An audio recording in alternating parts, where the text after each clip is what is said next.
It's kind of interesting because my dad used to play tennis up there at his house, and my mom said, I know when it was in escrow and stuff. The news of the 1985 plane crash was tragic enough, but what followed was even more jaw-dropping. Rumors swirled that Ricky Nelson had died broke. $1 million divorce, debts piling high, and no fortune in sight. His children prepared for the worst. Then, a hidden will was uncovered, and what lawyers found changed everything. Decades of stolen royalties came to light, and the payout? Massive. So massive, it shocked the court. But one son got absolutely nothing. Why? You're about to find out. Let's dive in. A fortune buried beneath the ashes of fame. He had the looks, the voice, and a charm that made teenage hearts race. But behind Ricky Nelson's golden smile was a storm building for years. At the peak of his fame, he wasn't just a star. He was a cultural force. His records climbed the charts like wildfire. His face appeared in every magazine. And at one point, he stood toe-to-toe with Elvis as a symbol of rock and roll's explosive rise. Yet, while the world watched him shine, the cracks beneath the surface were spreading fast. Long before his tragic plane crash on New Year's Eve in 1985, Ricky's world had already started to crumble. Fame came early and heavy, and under the tight grip of his father's management and the financial strain of his wife's extravagant habits, the money flowed out faster than it came in. Exotic getaways, sprawling properties, and unchecked spending drained his millions. By the end of the 70s, he was drowning in legal fees and burned by a divorce that wiped out over $1 million. But even deeper than the financial ruin was the emotional toll. His attempt to reinvent himself musically at a 1971 concert in Madison Square Garden ended in humiliation. He was booed for daring to change his sound. That moment left a scar. Though he managed a brief comeback with the defiant hit Garden Party, the industry had moved on. The man who once filled stadiums was now playing tiny venues, clinging to gigs not for glory, but to keep the lights on. Desperation drove him to the road. Touring became his lifeline, even when it meant flying in an aging DC-3 plane. That plane, patched together and poorly maintained, became his final stage. The crash that took his life, and the lives of 6 others, was the tragic end of a long, slow collapse. But the story didn't stop there. Hidden among the ruins of his career was a financial bombshell. After his death, his children discovered their father had been robbed for years. Record labels had quietly shortchanged him out of royalties. Lawsuits followed, and the truth spilled out. Ricky's catalog had generated far more than anyone admitted. The settlements were massive, millions in unpaid earnings. Suddenly, his kids, once bracing for debt, were launched into wealth. Yet one name was missing from the windfall. Eric Jude, the son born from a paternity dispute, was left out entirely. His omission raised eyebrows and questions that would echo through the courtroom battles that followed. Now, let's step back in time to uncover the beginnings of this complex figure and explore how a young boy raised on set became a reluctant legend in the spotlight. The price of fame, a childhood trapped in the spotlight.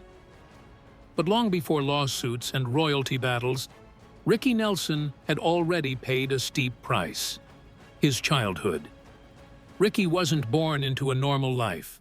From the moment he entered the world on May 8, 1940, in Teaneck, New Jersey, his path was already lit by studio lights.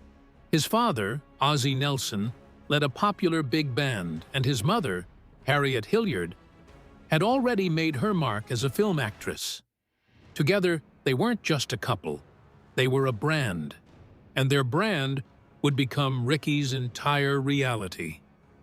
By the time he was in diapers, Ricky's baby giggles were echoing through radio waves across America, thanks to the adventures of Ozzie and Harriet. The family didn't just perform together, they were the show. Childhood memories weren't made in backyards or classrooms, but between script readings and on-set rehearsals. In 1941, they moved to Los Angeles and into a picturesque home on Camino Palmero.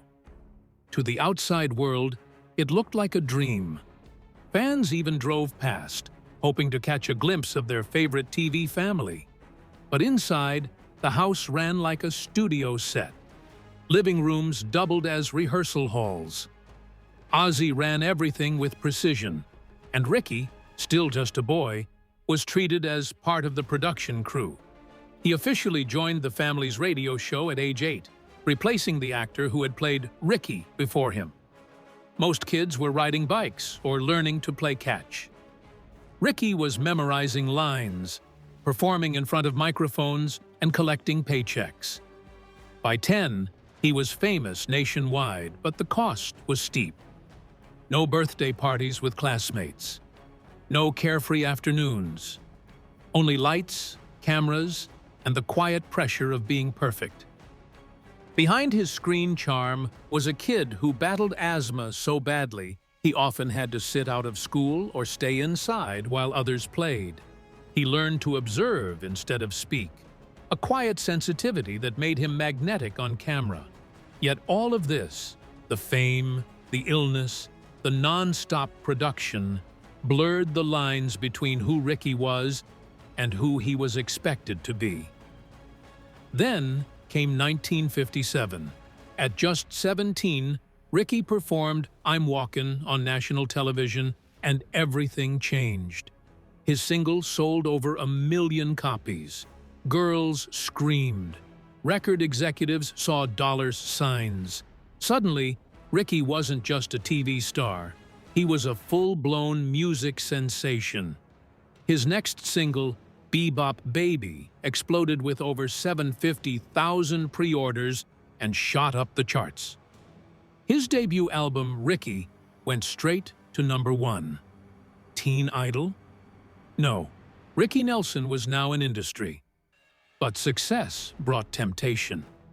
Off-screen, he chased girls, drove fast cars, and lived a double life, charming in public, rebellious behind closed doors. One romance with actress Marianne Gaba got so intense that he gifted her a ring inscribed, "To Marianne, love Rick." She thought it meant forever. Ricky was already on to someone else.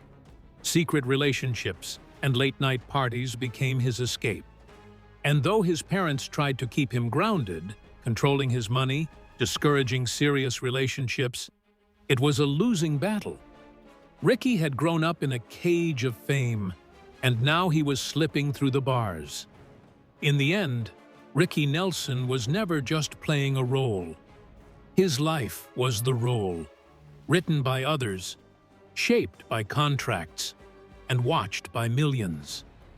But behind the curtain was a boy who never truly had a childhood, a teen who learned love under bright lights, and a man who paid the ultimate price for being America's first reality star. How Ricky Nelson took over TV and radio.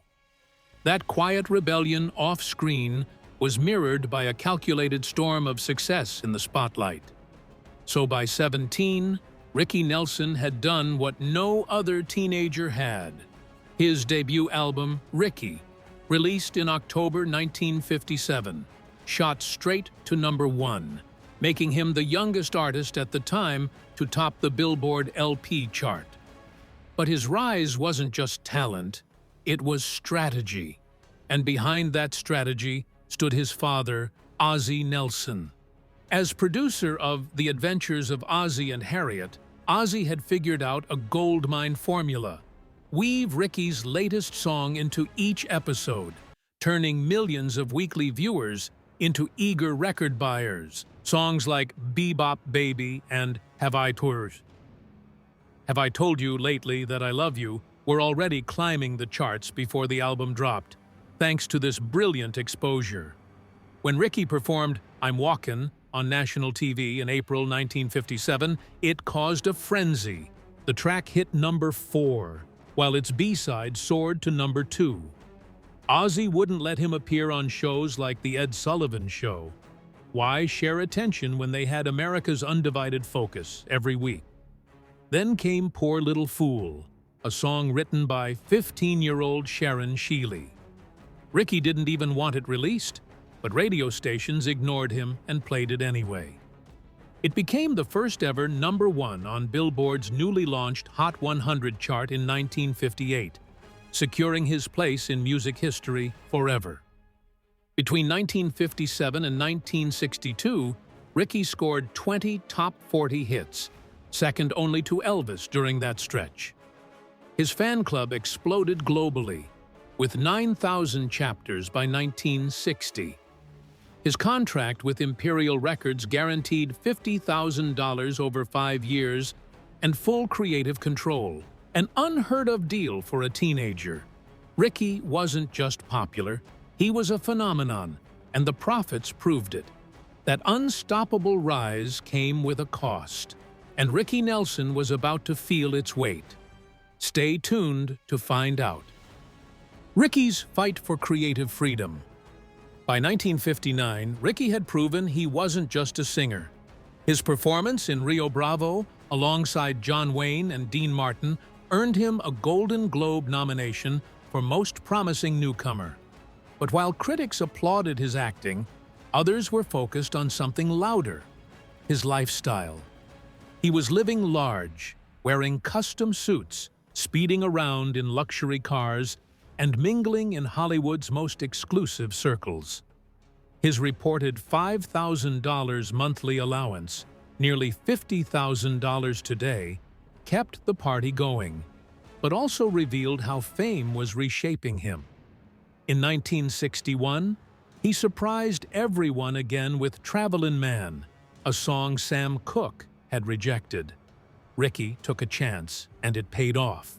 Number 1 on the charts, over 1 million copies sold, and a B-side hit, Hello Mary Lou, riding alongside it. But while the charts lit up, behind the scenes, Ricky was at war with tradition. Older session players mocked his rock and roll ambitions. One even sneered, "Kid, this ain't music." So Ricky made a bold move. He replaced them with young musicians who believed in his sound, like James Burton, a future legend. It wasn't just about music anymore. It was about being heard.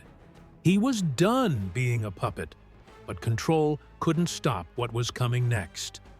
Ricky's vanishing spotlight. When the Beatles stormed America in 1964, they didn't just change the sound of music. They rewrote the rules of the game. Their unforgettable debut on The Ed Sullivan Show in February sent shockwaves across the industry. By April, they owned the top 5 spots on the Billboard charts. Legends like Elvis stumbled. Ricky felt the hit too. That same year, his single For You barely scraped into the top 40. The tides were shifting, and the old magic was slipping away fast. But the real pressure wasn't just on the stage, it was at home. Ricky had met 16-year-old Kristen "Chris" Harmon on Christmas Day 1961. She came from Hollywood royalty, daughter of football legend Tom Harmon, actress Elise Knox, and sister to future actor Mark Harmon. They looked like a picture-perfect match, young and glamorous. But the fairy tale was never real. In April 1963, they had a rushed wedding. Chris was pregnant, and her Catholic family insisted on marriage. Ricky, not Catholic himself, was pushed into religious classes and had to sign papers promising to raise their children in the faith. It wasn't love driving the moment, it was expectation and pressure. That pressure only grew worse with time. Chris had grown up surrounded by wealth, and she expected nothing less in marriage. Designer clothes, expensive homes, exotic getaways. It all came at a price Ricky couldn't keep paying. His father, Ozzie, had once guarded his finances tightly, but now Ricky was burning through money just to hold everything together. Even when Chris joined the cast of The Adventures of Ozzie and Harriet, her paycheck only fed into their growing expenses. No one, agents, accountants, assistants, stepped in to slow the spending. And Ricky, caught between fading fame and rising bills, just kept touring to survive. By the mid-1970s, it was all falling apart.